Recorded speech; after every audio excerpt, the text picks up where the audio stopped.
English premier ലീഗിലെ ഈ ആഴ്ചയിലെ മത്സരങ്ങൾ ഫുട്ബോൾ ലോകത്തെ രണ്ട് വ്യത്യസ്ത ചിത്രങ്ങളാണ് നമുക്ക് മുന്നിൽ വരച്ചു കാണിച്ചത്.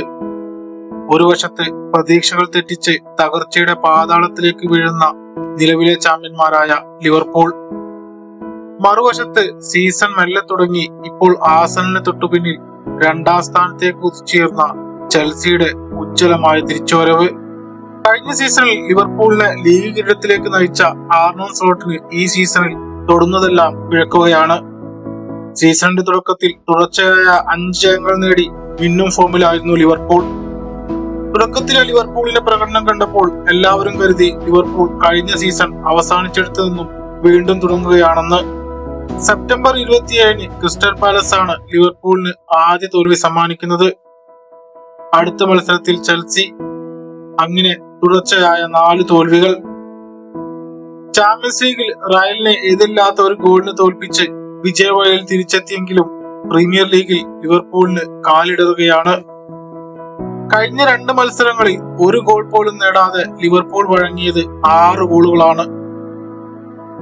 എതിരാളികളുടെ പേടി സ്വപ്നം എന്ന പേര് കേട്ട ആൻഫീൽഡിൽ 17ാം സ്ഥാനക്കാരായ നോട്ടിംഗ്ഹാം ലിവർപൂളിനെ 3 ഗോളിനാണ് തകർത്തുവിട്ടത്. മുറിലോ, നിക്കോളാസ് സവേനോ, ഗിബ്സ് വൈറ്റ് എന്നിവർ ആൻഫീൽഡിന്റെ മുറ്റത്തിട്ട് ലിവർപൂളിനെ തലങ്ങും വിലങ്ങും പൂശി. 400 മില്യണിലധികം ട്രാൻസ്ഫർ മാർക്കറ്റിൽ ചെലവഴിച്ച് പുതിയ താരങ്ങളെ വാങ്ങിയിട്ടും ലിവർപൂളിന് ജയിക്കാൻ കഴിയാത്തത് ഫാൻസിന് സമ്മാനിക്കുന്ന നിരാശ ചെറുതല്ല. അലക്സാണ്ടർ ആർണോൾഡ്, ലൂയിസ് ഡയസ് എന്നിവർ ടീം വിട്ടതും ഡിയാഗോ ജോട്ടയുടെ വിയോഗവും ടീമിന്റെ പ്രകടനത്തെ കാര്യമായി ബാധിച്ചിട്ടുണ്ട്.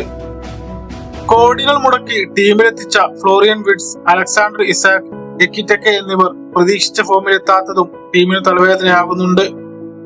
12 മത്സരങ്ങൾ പൂർത്തിയായപ്പോൾ 6 ജയവും 6 തോൽവിയുമായി 18 പോയിന്റോടെ ലിവർപൂൾ 11ാം സ്ഥാനത്താണ്.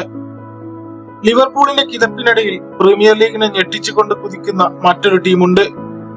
സീസണിലെ തുടക്കത്തിൽ ഏറെ പേരും എഴുതി തള്ളിയ പേരായിരുന്നു ചെൽസി.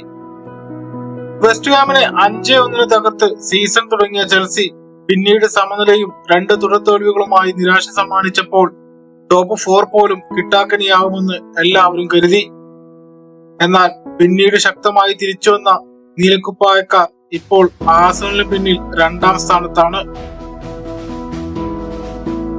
മധ്യനിരയിൽ എൻസോ ഫെർണാണ്ടസും കസൈഡോയും കളം നിറഞ്ഞു കളിക്കുമ്പോൾ മുന്നേറ്റ നിരയിൽ പെഡ്രോ നെറ്റോ നിർണായക ഗോളുകൾ നേടി ടീമിന്റെ രക്ഷക്കെത്തുന്നു.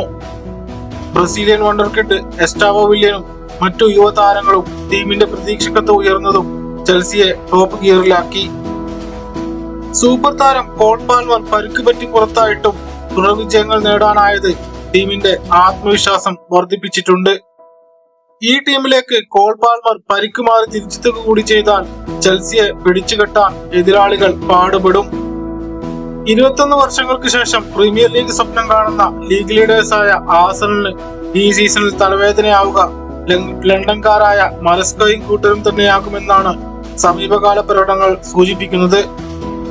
6 കിരീടം നേടുമെന്ന് ഇപ്പോഴേ പ്രവചിക്കാനാവില്ല എങ്കിലും ഇത്തവണ പ്രീമിയർ ലീഗ് കിരീടം ലണ്ടനിലേക്ക് എത്തുമോ എന്നാണ് ചെൽസി ഫാൻസും ആഴ്സണൽ ഫാൻസും ഉറ്റുനോക്കുന്നത്.